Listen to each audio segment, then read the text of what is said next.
Babala. Kapag nakita mong biglang nagkaroon ng suspicious transaction ang GCash mo, mag-ingat-ingat ka dahil baka ikaw ang isa sa mga nabiktima ng mga scammers.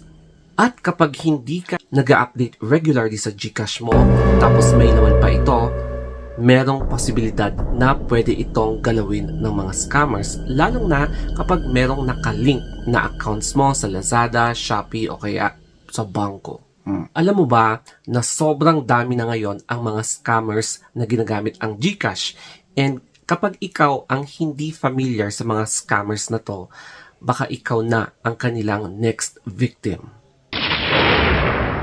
Ang isang example is kapag nakatanggap ka ng mga phishing emails, phishing na links galing sa mga hindi tunay na GCash na nagchat sa'yo, tapos biglang tumambad sa phone mo na nagkaroon ka ng transaction from Lazada o kaya Shopee na hindi ka naman nag-order.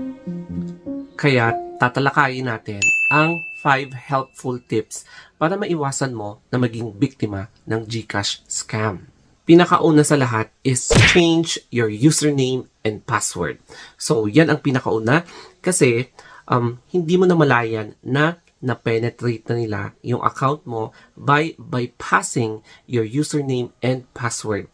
Kaya yung nag-email sa akin or nag-message sa akin sa Facebook page ko, sinabihan ko siya na palitan na niya ang kanyang username and password para hindi na nila ma-access ang kanyang account. So, nag-message siya na humihingi siya ng tulong dahil nga nagkaroon siya ng suspicious Lazada na transaction na hindi naman niya ginawa. So, yun yung isa sa mga pinaka-risk kapag naglilink ka ng mga account mo kasi baka isa ito sa mga dahilan kung bakit nababypass ang username and password, and baka pwede nilang makita yung account mo and pwede nila itong galawin. The second is, huwag niyong patagalin ang mga malalaking amount ng pera sa GCash account nyo. Bakit? Kasi namimili ang mga scammers. Choosy din sila, di ba? Pinipili nila yung mga accounts na malaki ang amount. Yung mga malalaki ang pera, such as mga 2,000 and above, 3,000, kasi marami nang mabibili ang 2,000. Kaya, as much as possible, kung magbabayad kayo ng bills, yun lang yung time na ita-transfer nyo from your bank account to GCash and then sa utilities para hindi siya magtagal sa account nyo and hindi siya at risk na ma-scam or even ma-hack ng mga scammers tapos limasin ang mga pera nyo. Third is unlink yung mga bank accounts nyo sa GCash. Excuse me, bakit?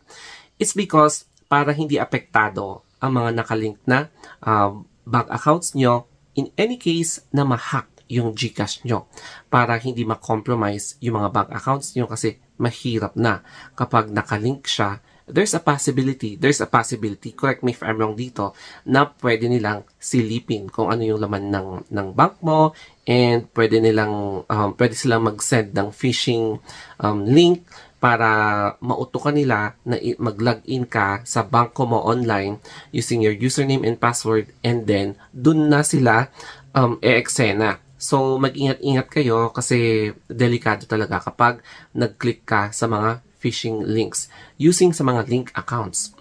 Pang-apat naman is i-check nyo yung source ng mga nagte-text sa'yo or nagchat-chat or nag-email sa inyo kung legit nga bang GCash. Kasi makikita mo sa Facebook, GCash may checkmark, blue badge. Sa email naman, makikita nyo yung email na GCash support. Kasi kapag makikita mo na hindi GCash o kaya mga numbers lang yung email kung saan galing yung nagme-message sa'yo, malamang sa malamang scammer yan. O kaya sa chat messenger na hindi galing sa GCash. GCash support, hindi po yan GCash, no? Hindi yan official na GCash. Yung mga nagpapanggap na GCash na walang badge, mag-ingat kayo dyan kasi nagbibigay lahat sila ng phishing link para i-click mo and then mag-register ka dun sa website, pero yun pala hindi GCash. Parang binibigay mo yung username mo and password sa kanila para i-hack yung GCash mo. At ang pang-fifth naman ay ang pagtawag ng hotline 2882 Yan po yung hotline ng GCash. So, kapag nawalan ka ng pera suspiciously, ang i-report mo sa kanila is yung amount, kung magkano yung nawala ng pera.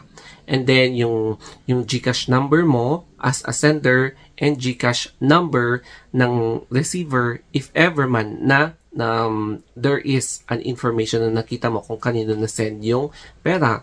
Tapos, yung date and time of the incident. Kaya, dapat very detailed ang sabihin mo para i-track nila yung pera kung nasaan siya, and then pwede nilang i-block yung receiver kasi tagged as suspicious na account and engaging in suspicious activities. That's why dapat i-ban nila yon para hindi niya matanggap yung pera na kinuha niya from sayo. And I think probably magkakaroon ng notification sa email. And then, ang waiting time is between 24 to 48 hours or more. So, at least ang importante, ni-report mo para i-block nila yung number and hindi nila ma-receive yung pera na kinuha nila from your account. Okay, so my full advice for this video is ligtas ang may alam. Alam mo yun, napaka-importante talaga na mag-conduct kayo ng research on your own. Marami namang available information online. Makikita mo yung mga all types of scam na ginagamit ang GCash. Makikita mo din yung mga tips and advices how to get rid of GCash scam like this video. So, makakatulong din ito sa inyo para mabigyan kayo ng linaw how to help restore your money by after being scammed by a hacker or scammer, yung mga ganon, para magkaroon kayo ng idea how to protect your account from any suspicious activities such as scamming or hacking, mga ganon, para hindi tayo ang next victim. Sana nakatulong ang video na ito para to give another security sa inyong GCash account and para alam mo ang gagawin mo in any case na yung account mo is being victimized by a hacker or a scammer. So, ayan po guys.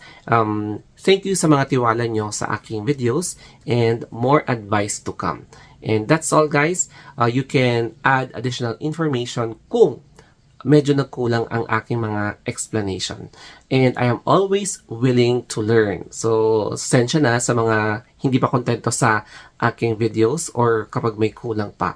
Tao din lang naman ako na nagkakamali. So, that's it guys. Thank you and thank you for understanding and have a wonderful day.